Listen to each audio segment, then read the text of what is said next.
We can help you. We have a lot of tools in our toolbox. We can optimize and help optimize your hormones and your sexual function and your urinary function and help you have children. So you just have to find someone who can have some of those more detailed conversations, but we can help you, and therefore there's hope. And a lot of it starts with you and the choices you make on a daily basis, and that's gonna put you on the best path. You're gonna remember this every day for the rest of your life. If you want to get to a goal, if you want to get to your dream, you got to focus on all the little steps. You have to put in your time. You have to be patient, and you have to enjoy the process. Whatever you're doing now, whatever you want to be great at, whatever you want to be special at, I'm sure you maybe already be good at it, but to be extraordinary, you have to do extra. I firmly believe that we are all here for a very specific reason, to do something truly extraordinary. But what are you going to do to get there? We are super excited to have Dr. Amy Pearlman on the show. She's a men's sexual health specialist and board-certified urologist, specializing in, you say it, what type of reconstruction? Genitourinary. Oof. And we've been trying to get on for a while now. She has a amazing resume here. I don't want to go through it because I want to go through, I hope you don't mind, all the stories and reasons that we couldn't make this happen. But let's just start off with your day. What was your day like today? My day was awesome, and I actually just got home. So let's see, I got up a little bit on the later side today. I think I got up at like 5:30 in the morning. Okay. I did a little bit of work because I'm most productive first thing in the morning.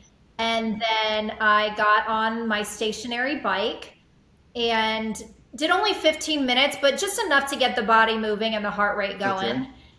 I went to work. We had a faculty meeting, which those are always interesting and exciting and entertaining, from 7 to 8. And then I had some meetings. So actually, I recently went to one of the prisons nearby to check out their facility and to actually meet with some of their healthcare providers. And so we're trying to figure out a better way to collaborate with the prison system, because we do see a lot of the incarcerated patients. And we just want to make sure that we're taking good care of them and treating them as people, as patients, within our healthcare system. So I had a meeting about that, and then I got to operate, which is one of the more fun things I get to do in my job. I removed an implant and I placed a penile implant. Oof. Just let that marinate.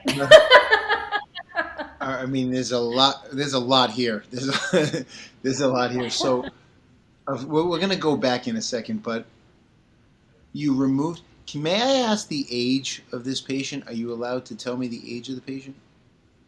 I would say in general, the guys that I place implants are mid to late 40s, and usually those are guys who tend to have more medical problems, which is why they require, a penile implant earlier on in their lives.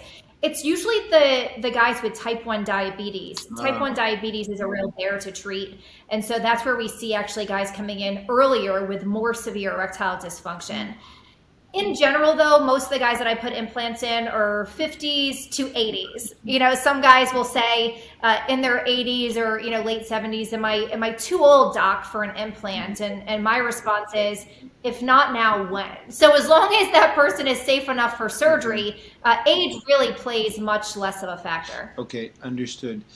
All right, so now let's go back. We recapped your day. I know, much like your sister, I know that you're into fitness and wellness, and I want to hear about that. But let's start off. What made you to decide to go into this specific piece of the field? When we go through medical school, we have all these different rotations that we go on. And I was towards the end where I had to make a decision. And I met with one of my mentors who was an emergency medicine physician. And he asked me, what do you want to do with the rest of your life? And I told him, I was like, I enjoyed all my rotations. And he said, that wasn't my question. And for some reason, this was exactly what I needed to hear at this point in time in my career progression. It was, what did I want to do? Not necessarily what did I like to do. And I was deciding between emergency medicine, pediatrics, and urology. All very different fields. I liked pediatrics because I like children. I liked emergency medicine because I felt like I was a valuable member of the team. And I liked urology because I like talking about sex and I like operating and I like the personality of other urologists. And where I currently am in terms of what I do on a day to day basis, I treat quality of life concerns affecting everyday men. I specialize in sexual health. So, for the most part, with what I do on a day to day basis, people chose to be there. They are asking for my help. They chose to be in the office, and oftentimes they're asking for whether it's just some education or a medication or advice on lifestyle modification or surgery. And I like empowering people to make good decisions for themselves. But when it comes to sexual health, and just in terms of careers in general, you kind of think about what do you want to talk about all day long, and what types of conversations do you want to have on a daily basis. And I like talking about sexual health, and I get paid to do it, and for the most part, respected to do it. And that's like a triple whammy. That's awesome. That's awesome. And so, what are you dealing directly with patients that are having obviously hormonal issues or hormonal challenges, meaning or testosterone or T replacement and things of that nature as well? Absolutely. Okay.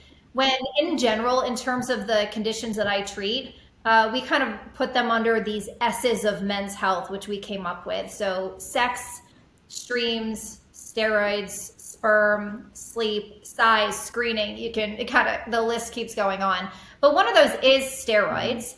And, that includes testosterone concerns, testosterone deficiency. What I've learned over the last few years is that hormones are incredibly important in every living being. And unfortunately, when it comes to testosterone got a really bad reputation. It's a very taboo topic. You mention testosterone to most people, and they'll say, steroids, people wanting to build muscle and body build. Right. And yeah, that's part of it, but that's not what I'm doing in my clinic. I'm treating real men with real hormonal problems who have real symptoms. And in a lot of those guys, when you actually optimize their hormones, their lives change. It's my most favorite condition to treat because I can help a lot of people with a simple therapy. Understood. And I'm imagining, I think that we need to go into this. I think maybe the general public doesn't understand how detrimental it can be to have low testosterone. And can we go into like what the backlash or the negative effects could be to having low testosterone, and then maybe some of the contributors that may cause low testosterone?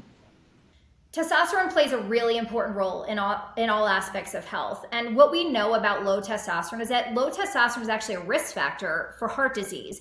Now, a few years ago, there was research published in very well-known journals that said that putting people on testosterone increased risk for cardiovascular events. The problem is that those research studies, despite being published in those well-respected journals, was never designed to detect for things like heart attack and stroke. And that's where a lot of the problems lie. So more and more research has come out over the last 5 to 10 years that shows that testosterone is actually important for bone health. So like strength of our bone density, for example. It can actually help anemia, so low blood counts. Now, I don't typically see guys in my office because they're concerned about low blood counts, but they might have fatigue or symptoms associated with low blood counts, and that might be, from, let's say, something like testosterone, or putting them on testosterone can help with that. Now, it's equivocal. It's sort of unsure whether or not putting someone on testosterone can help with erectile function or libido. But I see that. I mean, even if the research doesn't tell us it's a slam dunk, I see it all the time that testosterone therapy can help with those two things. And actually, more and more research is coming out to say that testosterone can help with various aspects of metabolic syndrome. It can help with sugar control or glucose control. It can help with weight loss, with blood pressure. And all of those factors play a role when it comes to metabolic syndrome and overall health. Understood. And then, what I also see too, which is not well established in the research, is I see a lot of guys who have various types of chronic pain. And I see a lot of guys who get benefit with testosterone in terms of their, let's say, joint pain or chronic pain. And then just in terms of cognition. So even though the research doesn't tell us that testosterone therapy helps with cognition, I do see it, not all the time, but in enough patients for me to know that testosterone can play a role in improving things like brain fog. Understood. And I know that it's such a broad spectrum of people who have maybe issues with testosterone, but can't testosterone at times, I know it's so tricky to phrase it this way, but maybe be fixed with better diet, just hitting the weights in general, better quality sleep. I know that when I get real great sleep, over the course of a week, I feel like Superman. I mean, it can be fixed with a lot of things. That when you see a patient, you say, "Hey, what's your diet like? What's your sleep like?" And I'm assuming your thoughts. Yeah, so I absolutely agree with you. And while I do put a lot of guys on testosterone therapy, I always talk about the nutrition and exercise and sleep aspects, because those are the guys who really benefit the most when they're already going to the gym and they're already working on their nutrition and they still have low testosterone concerns. But when I treat them, then they can really get significant results. But it's hard to get the good results if someone's not eating well and they're not sleeping. Testosterone doesn't fix all of that. So it is one piece of the puzzle. But in general, a big reason why so many guys these days have low testosterone is from obesity. It's this whole inflammatory cascade. Obesity increases risk for sleep apnea. Sleep apnea and sleep disturbances can lead to low testosterone. And so, a big way that people can boost their own body's ability to produce testosterone is with weight loss for those who are overweight. Understood. And can you talk to us about the healthy brackets of, like, what is low testosterone? What is considered low testosterone? And then I guess we have to go through age groups, because I remember being in the gym and a young man who was 27 years old said, "Yeah, I'm taking testosterone," and I thought he was 20 years old. He said, "I'm 27." I said, "Well, why are you taking testosterone?" He said, "Well, I have really low testosterone." I mean, he didn't. Later on in the conversation, he talked about he smoked very massive amounts of marijuana. He didn't sleep well. He was partying. He ate like crap. And, he didn't want to address any of those things. So he just skipped it and took testosterone. Yeah. Sorry, what was the question? You were thinking, wow, that he was really messed up. And he was really messed up. But I was thinking about the my marijuana question part. was, like, is it necessary for a young man to take testosterone? I think, like, what would the bracket be? And at one point, a doctor told me the 250 to 1250, right? And under 250, it's unhealthy. But if you're 250 and you're 27 years old, you probably have low testosterone, right? So you're absolutely right. And that's where it gets tricky, because when you look at the reference range, well, it varies depending on what test the lab is using. And it varies depending on where the person is getting it done. Those reference ranges are going to be different. Some labs I've seen normal as being like 195 to 850. Wow. And other labs will say 249, to another number. And so it's a wide range. And just because, I could see someone with, let's say, a testosterone of 300 or 250, and maybe they don't have any symptoms. Maybe they're doing awesome. And I also see guys who, let's say, have testosterone levels of 400, and they feel better when they're on testosterone.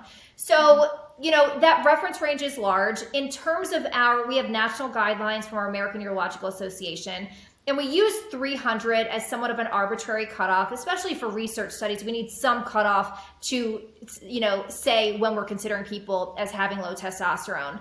But, also free testosterone is going to be a relevant factor in some cases, because testosterone is around in our body, in our bloodstream. And when it's tightly bound to protein, it is not usable in the body. Okay, so that's where the bioavailable testosterone, the loosely bound testosterone and the free testosterone, that's actually what's available to act on the cells in our body. So even though we look at the total testosterone, it's really not that simple. And it also depends on our testosterone receptors, which we're not routinely testing for.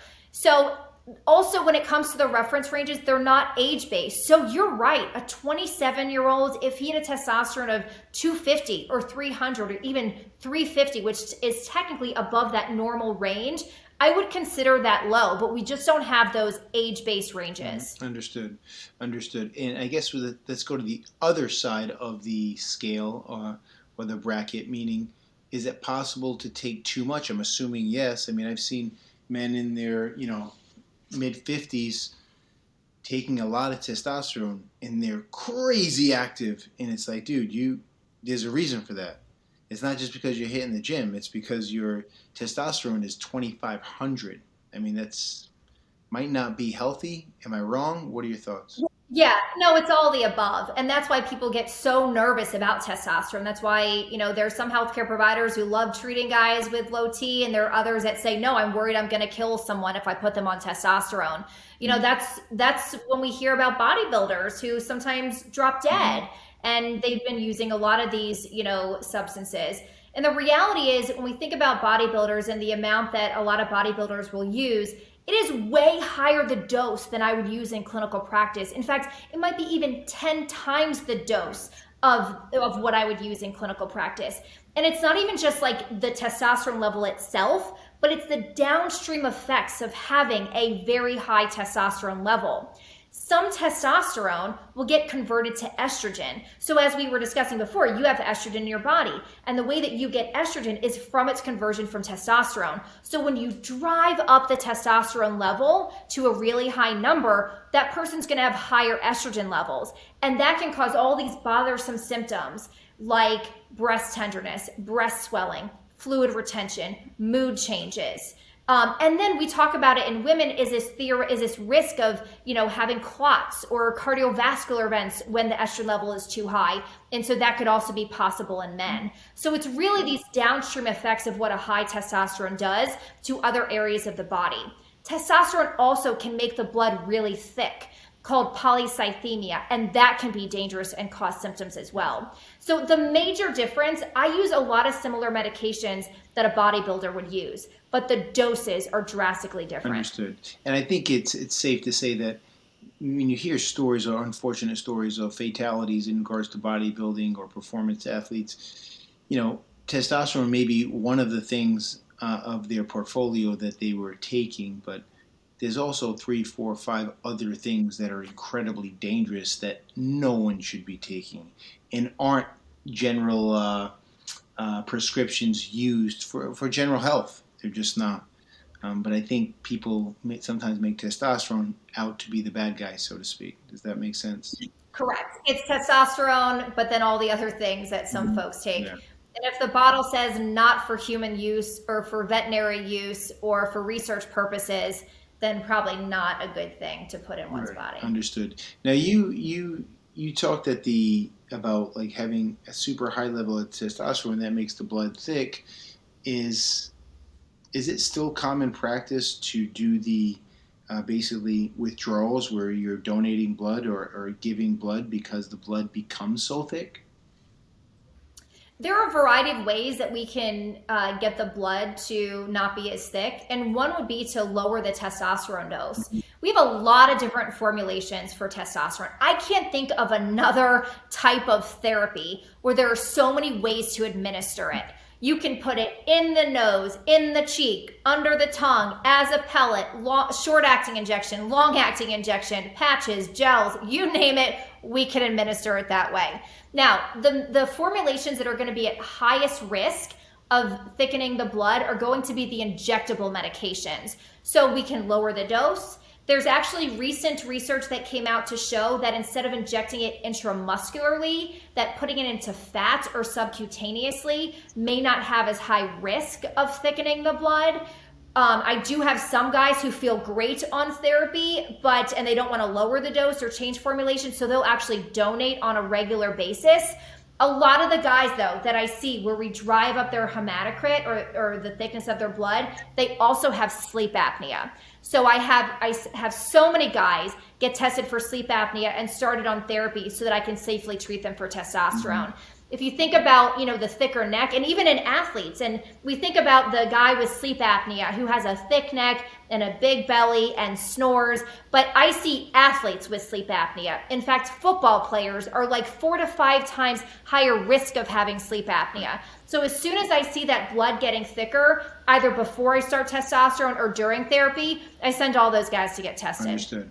Because sleep apnea drives that up as well. Got it. So speaking now, let's talk about the negative effects to even taking prescribed levels of testosterone or taking higher levels of testosterone. We've hit on a few of them, but I've seen people's bodies go from completely out of shape, and it's my business. That's what I do every day. It's very easy to look at a body once you've been in the field and you study the science. You can look at someone who's consumes a lot of carbs and is just that doesn't have a great diet. You can see someone's body massively change from super soft to super hard and super lean in a very short amount of time. It's very likely that they're taking something in regards to the performance enhancing realm. So if someone, I think I'm alluding to this, doctor, because sometimes people aren't aware that when they're taking these things, that they do have a short fuse. They get frustrated or irritated easily, and they don't understand why. Could you please explain? Some people are just very sensitive to their hormones. And part of, when we put people on testosterone is I always monitor their estrogen levels. So whenever they're coming in for a follow-up, at least, 3 months after I start them on therapy. And then if they're doing fine, I might check it in a year. But if the estrogen levels are too high, that can cause mood changes and irritability. So that might be a reason actually to check their estrogen level. And if it's high, then either go down on their testosterone dose or add an estrogen blocker to, lower that level a little bit. Estrogen can make people feel great, but also when it's too high can cause, those annoying and irritable mood changes. In terms of, other things that we have to consider is I always ask myself whenever I see, a lot of my patients is how can I hurt this person? Not because I want to hurt them, but because I have to define that so that everything else is fair game. In fact, Marc, that's what the art of medicine is understanding what do the guidelines tell me? What does the research show?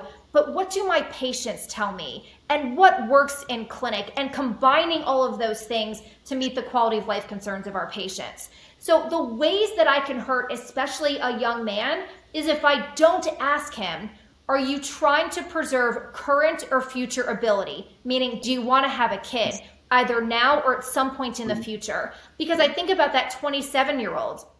And if he doesn't know that being on testosterone therapy can make him infertile, that's a problem.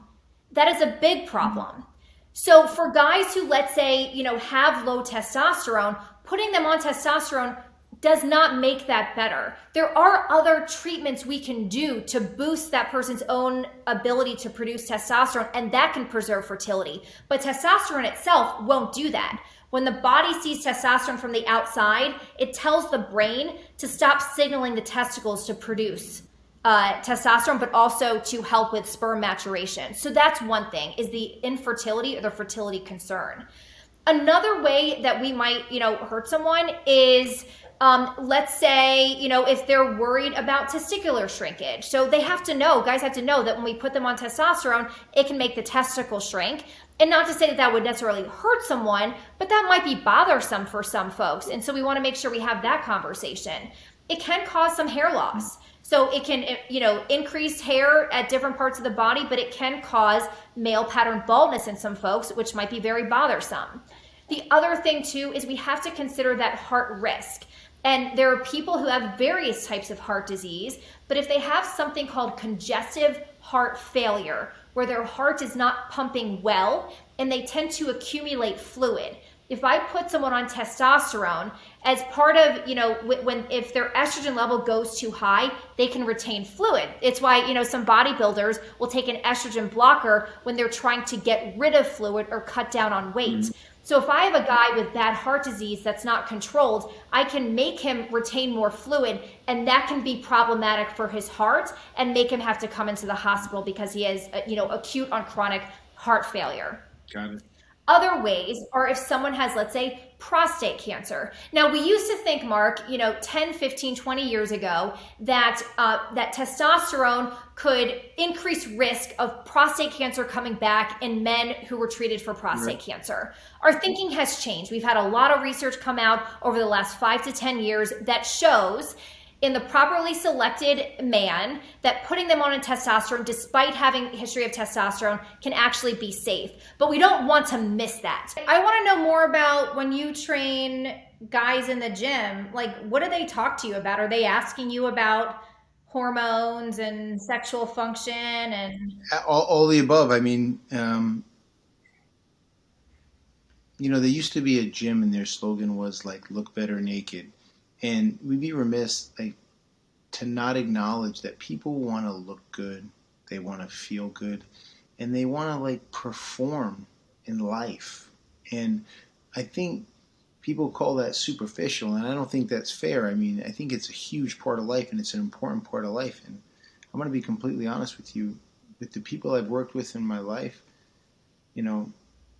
what we talk about obviously is completely private, but I would say a lot of them want to feel better about all the things I just mentioned.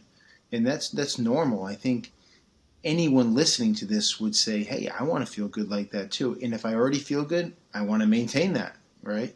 I think that's a big part of it. So I think training starts off as, a lot of people train because they want that dopamine hit. But as you get older in life, it's like I want to train to feel better. I want to have great cognitive function. I want to feel good when I wake up. I don't want my joints to hurt. I want to have a lot of energy. It's all about energy. You said when we first got on, you said, hey, I do the majority of my work in the morning because that's when I'm most productive.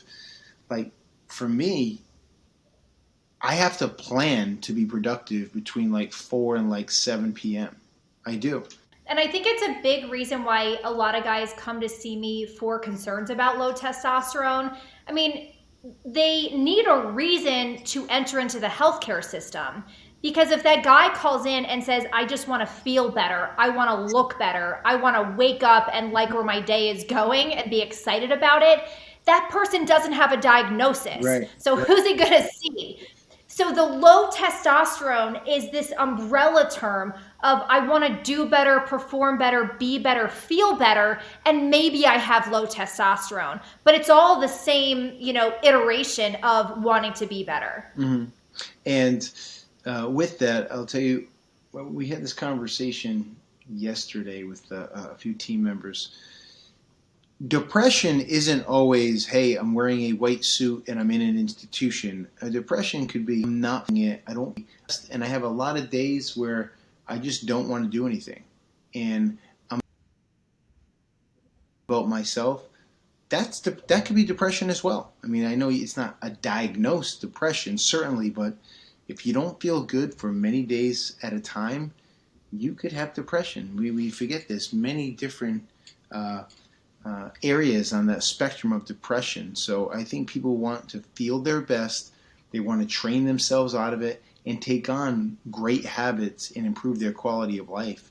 I have no trouble sleeping. I guess that's my point. I mean, I sleep like a baby. And then people say, I can't sleep. I'm like, man, I don't even understand how that's possible. But I can understand now how stress can keep people up, how anxiety can keep you up. People, when they get in their 60s or 70s and they have a life that's not as fulfilling as it used to be, I can understand how that may keep them up or they don't feel that great. But for the most part, if you get good quality sleep, your nutrition's on point. And when I say your nutrition's on point, I'm not talking about going home and packing your meals. I'm talking about, look, I eat healthy. I eat vegetables. I eat animal protein. I don't eat a diet that's high in fat or bad fat, so to speak. And I have a low sugar diet. You're pretty good. I mean, that checks off a lot of boxes right there. But most people don't understand what that means. They just don't.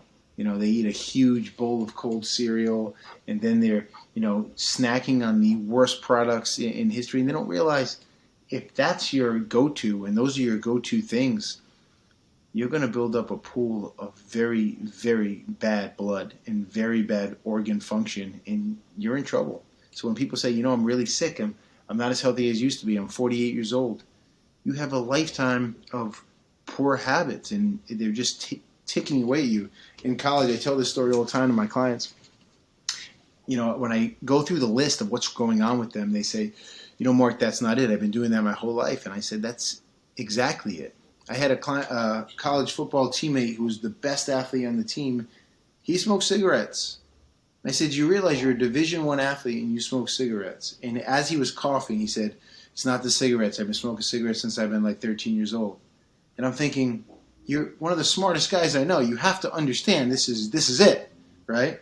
So it's just hard to get people to understand their reality and appreciate those poor habits and those poor choices over an extended period of time. It's like, just tapping water, every 2 seconds on your forehead. It's going to do irreversible damage, and I don't think that they understand what that means. So I think then they go to you and they say, hey, can you just fix me? Just put me on some testosterone. And then you say, like, testosterone is not your issue. Your habits are terrible. Yeah, my goal when I first meet someone is to understand, what does a typical day look like? And people are oftentimes caught off guard when I ask them, what do you eat during the day? And how much coffee and how much tea and how much soda and when do you stop drinking coffee in the evening? And how often do you poop? And like all those things. It matters. And it matters. Yeah. It affects every aspect of our body. And I will say the good news is, Mark, is the recommendations that you would provide when it comes to exercise and what we would consider to be healthy nutrition also helps with sexual function. Mm-hmm. So that's how I'm able to empower some of my, patients to change behavior is I try to figure out what their why is, and then I tie their behavior into how it can improve their why. Because if any of these guys called my office, verbalized their concerns, waited for an appointment, and showed up to their appointment, it is clearly a very important factor in their life. So I go back to explaining basic structure and function. Let's talk about the penis. And I talk about the penis as a sponge. And I say in order to get good erections, you need good blood flow into the penis, and you need that blood to stay in the penis. Well, number one and number two cause of erectile dysfunction are heart disease and diabetes because they wreak havoc on the blood vessels and nerves that are responsible for those functions. But the other thing that I emphasize as well is that moving our body and exercising also increases blood flow to the genital tissue. We also talk about the nitric oxide path, and we think about nitric oxide as a vasodilator, a lot of products as a pre-workout. Right. Well, it's the same thing for the penile tissue. We need a nitric oxide to vasodilate. And you know what nicotine does? It constricts the blood vessels. It closes them off. So even if we don't even mention higher risk of heart disease and lung cancer related to tobacco and nicotine containing products, if we talk about the blood flow issue, I'm looking for the 1 in 10 guy that says, Doc, that's all I needed to hear. I'm not going to pick up a vape pen. Vape pens, ooh, very, very touchy subject. I can't tell you how I'm at these dinners and out in Miami, and I look and I see this person with a vape, and I'm thinking, aren't you an intelligent person? Don't you understand that this is, I guess if it kill you, there's so many other things you can die from. Like, I just don't understand. And if you explain it in that manner, they want to change their life. It's got to be important enough to quit. It has to be, really. But not everyone does it, right? So. Well, and they're just, food is an addiction, and poor, different types of lifestyle behaviors and nicotine. I mean, they're all very addictive substances. And so, I think the key part there is making all of those things less accessible. And figuring out, baby steps. We're looking for progress, not perfection. And the only way to optimize health is to kind of make a list of all these different things we need to tackle and make, these little goals, these micro goals on a daily basis that says, okay, instead of getting the whole bag of chips or Oreos, I'm not going to buy that. I can still eat it, but I have to go to the gas station and get it. So it makes it less accessible. Same thing with the vape pens. Same thing with just the whole household being on board. And that could be for nutrition or exercise or sexual health, whatever it is. Kind of everyone in your household will affect those daily decisions. I see a lot of erectile dysfunction. So whether it's not getting good erections or not being able to maintain erections, a lot of men have no idea that it could happen to them. And they are 70 years old and they say, why do I have erectile dysfunction? And in part, it's common as people get older. Over 50% of men over the age of 40 will notice a drop in erectile function. Now, do all of those people require therapy? No, not necessarily, but it's incredibly common. And with heart disease and diabetes rates going up, it's going to be even more common. Mm-hmm. The other, big thing is people don't understand that there's so many ways that we can improve erectile function. And I have a lot of guys who come in that say, I've tried Viagra and Cialis, doc, is there any hope for me? And then I bring out all of these tools and I put them on the table and I'm like, Bill, we've barely even hit the iceberg. Mm-hmm. So men don't understand that there's so many ways that we can help them. It starts with the nutrition and the exercise, and we have 4 FDA-approved medications, and we have vacuum pumps and tension bands and vibrators and injections and medication you can put in the urethra. And in fact, I can replace the hydraulics. I can put a penile implant in. And this guy here has an implant. Well, he also has a cock ring on, but this guy has an implant. And if this guy were, let's say, at your gym in the locker room, standing up and showering, you would have no idea that this guy had an implant in. It is completely inside the body, nothing sticking out. There's a pump that sits in between the testicles that he would pump up to get an erection. It's insane. Marc, how long do you think this device has been out for? Give me a guess. My guess is, I want to say, because of the way you phrased that question, I'll say it's been out for, let's say, 20 years? 50 years, Marc. 50 Why years. Doesn't every single man know about these treatment options? Because they're scared. Because no one's talking about it. I mean, I think you, Marc, have an incredible opportunity to spread the gospel, right? Oh, yeah. Because most guys, only a minority of men will ever show up in a clinic like mine. Oh, and there are men everywhere, for you sure. know? So it's figuring out like all of these doors that are ways that we can educate men. And it doesn't mean that every dude needs to see someone like me, but every dude needs to be educated on his body, you know, and all the different treatment options. So yeah, this device has been out for forever, and most men are shocked. They think it's like the newest, you know, greatest thing that was invented like 2 years ago, and it's simply not the case. Oh, that's right. The other thing that shocks a lot of guys when it comes to sexual function is that orgasms will change throughout the lifetime. And, you know, I think earlier on, the sense that I get from younger men is it's kind of like an all or nothing thing. Like it kind of feels similar, or it's like if someone orgasms, like it's a very obvious thing. But as men get older, it takes longer to get an erection. It's more difficult to maintain the erection. There's a longer period of time that's required in between getting erections. Orgasms can change and ejaculate can change, but nobody's taught that information. So a lot of guys will come in to say, my sensation in my penis isn't as great. It's more difficult to achieve an orgasm, or my ejaculate volume is less. And while some of those things will be due to age, it could also be due to different procedures we do on those organs, or also a lot of medications that we put people on can actually affect those functions. The other thing that people are shocked about is that, you know, the erectile dysfunction piece, because of all the different treatment options I have, that's one of the easier things that actually I treat in my clinic because of all the tools. But what happens in guys when they're no longer getting daily regular erections is the penis gets smaller, it gets thinner, it gets shorter. And even though a lot of guys are not necessarily coming to me with that concern, once I bring it up, they're like, oh yeah, my penis is definitely getting smaller. So what all men need to know is that erections are good for the penis.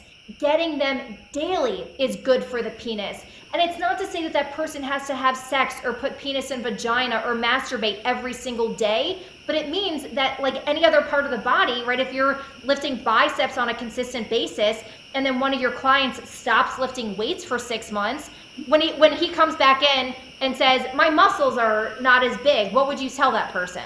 Well, I mean, you got to get back to training. No? Yeah, exactly. So nobody's surprised when their muscles get smaller when they're not consistently working out, but men are shocked when their penis gets smaller when it hasn't been erect in several years. So going back to that analogy of the sponge, if I were to put this sponge under the faucet and wring it out and say, I'll see you back in 6 months or a year, Mark, what does this sponge look like? Yeah, I mean, yeah, exactly. Gone. It might be gone. Like old and crusty, right? And if I put it back under the faucet after that period of time, it will expand a little bit, but not like it did a year ago. So the purpose of getting that regular blood flow in the penis is like putting a sponge under the faucet every day. And even if it's just for 30 seconds, it's keeping up the health of the tissue. Understood. Understood. That's a great lesson for us. Great lesson. The other thing that I want to add too Please, is when please. it comes to gaining weight. So that can also be a reason why the functional length of the penis gets smaller. In fact, some guys, when they gain significant weight over top of their penis, like in that mons or suprapubic region, it can bury the penis where that person might not even be able to see his penis. So excess fat on top of the pubic bone can bury inches of the penis. And that might be an incentive for some people, you know, to do what they can to try to lose weight so that they can have a longer functional penis. Oh, absolutely. I mean, if that doesn't wake you up and get you motivated, I don't know what will. Can you? Okay. I've taken up a lot of your time. That was amazing. I feel like I got the crash course of my life. Can you give us maybe 2 or 3 takeaways? And I know you have over the course of the show that are super important for men to stay consistent with, that maybe a couple that they're doing or in a couple that we've maybe never heard of. Like, what are the essentials to maintain optimal or our very best sexual health?